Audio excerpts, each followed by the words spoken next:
తెలుగు పద్య స్వర వైభవానికి స్వాగతం. శ్రీమద్ భాగవతం నుండి ఒక పద్యం.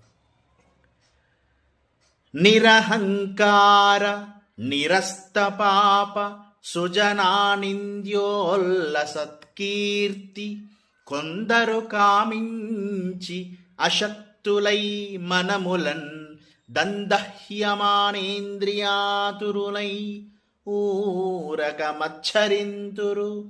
మహాత్ముండు ఈశ్వరుండైన ఆహరితో బద్ధ విరోధముందొడరు దైత్యశ్రేణి చందంబునన్. ఈ పద్యం నందు అహంకారము దోషములు లేనివారు కావటం చేత సజ్జనులకు గొప్ప కీర్తి లభిస్తుంది. అట్టి కీర్తి తమకు దక్కాలి అని కొందరు కోరుకుంటారు. కానీ వారు అసమర్థులు కావటం వల్ల వారికి కీర్తి రాదు.